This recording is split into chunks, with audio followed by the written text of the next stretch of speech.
all, Jessie B Scrapbooking back with another process video.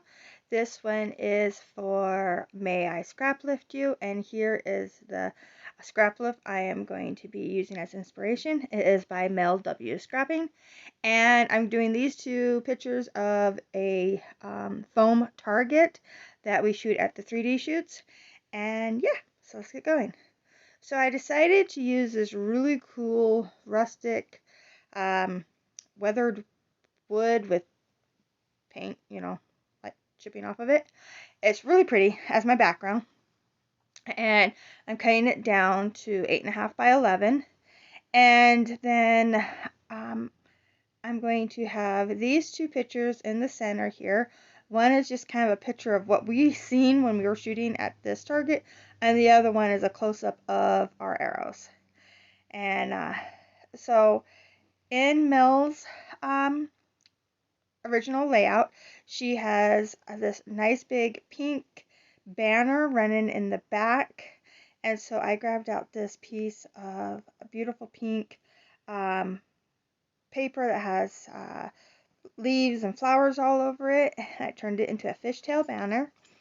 And then I'm going to grab this khaki paper. It's actually my daughter's. She just said, yeah, Mom, sure, you can use it.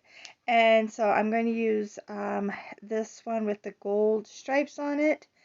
I'm trying to decide how I want to use it.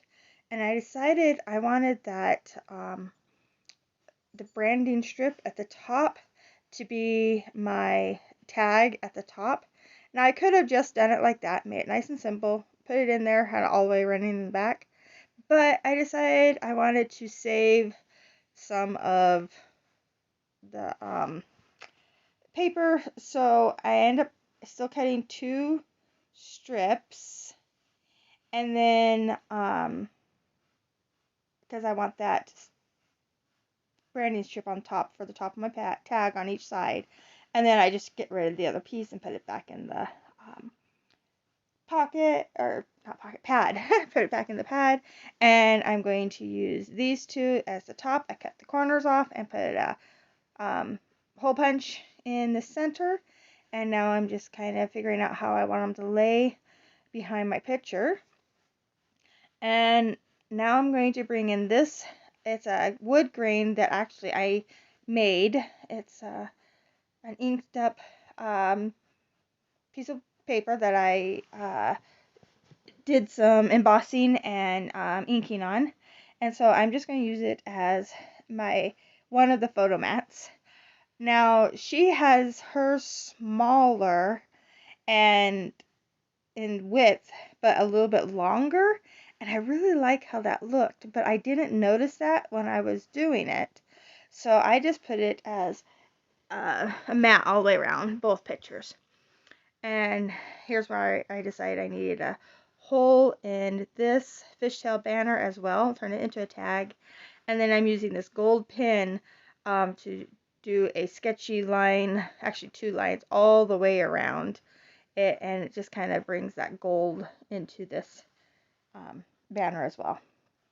I like that, so I'm going to get that adhered down. I am going to bring in my quilter's ruler here to make sure I'm all lined up, and so it's not going to be on the layout at an angle. And then I decided I needed another border right around the pictures, so I'm going to use this really pretty blue. I'm just using a tiny bit of it, and it just kind of brings that blue color that is in the background paper to the front, and I like that, and it just gives it just enough of that blue to make it make sense for using that blue on the background.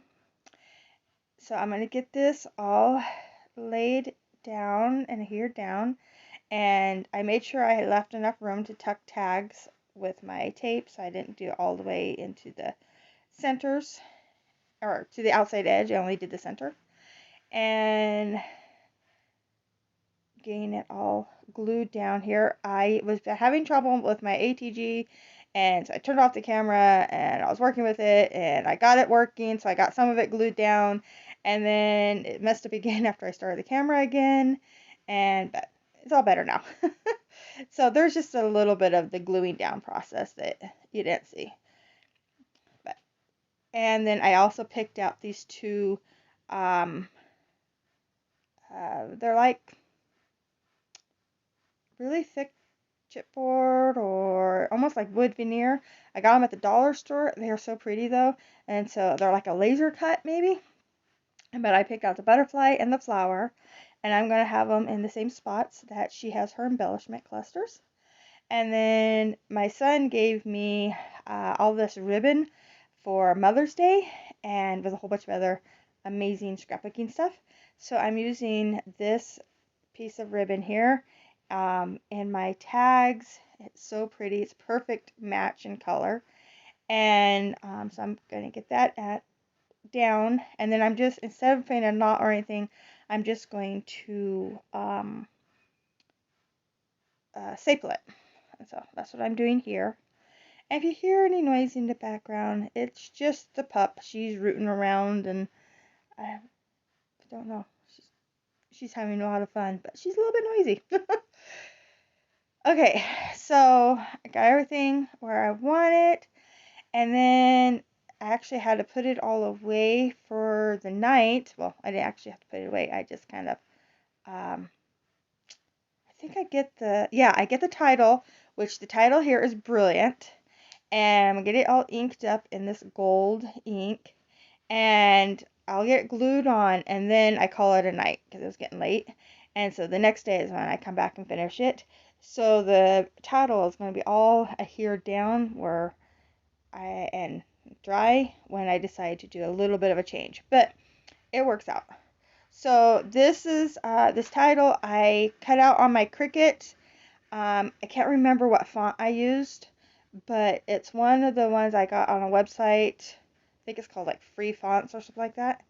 And I really liked the font, and so I used it. But that one letter was sticking up and over the arrows, and I didn't want that, so I just cut that off. But I like that pretty piece at the bottom, so I left that. So the title is very, very much dry now. Nice and adhered down, beautifully dried. And this is where I decided in Mel's original piece, she has like a wood grain on top and bottom. They're poking out, and you can see quite a bit of it. Well, I decided I wanted that too, but of course I can't have mine poking out near as much. So I was able to slide it in and just have a tiny bit of it showing at the bottom here, and then a little bit more up at the top. And I'm going to line up my wood grain here and realize it was upside down. And so I get that here down crooked, so I have to fix it. But I like the wood grain on there. I just think it looks really neat as an extra piece behind the pictures. So now I'm going to go through my sticker book and pick out some leaves just to fill out these clusters a little bit behind the flower and the butterfly. So I picked this beautiful red leaf here, and then an orange leaf for the bottom here. And then I come back in with, I think they each get one more leaf. Yeah, gold leaf each. I put them on. And then my clusters are done. Get these glued down.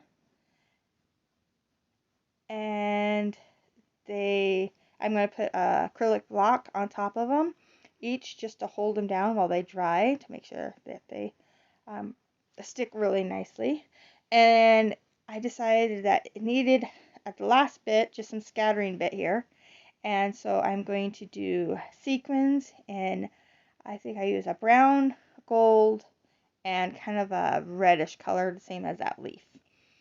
And they work perfect. Just I'm going to put 6 sequins on, 3 in each cluster, and then this layout is done. It was a lot of fun to do. Turned out really pretty, I think. And yeah, I've totally enjoyed scraplifting Mel. So make sure you check out everybody else that is playing along with May I Scraplift You. The playlist is down below. And make sure you go and check out Mel. And just thank you so much for watching. If you like what you see, please give me a thumbs up. If you want to see more, please subscribe. Bye!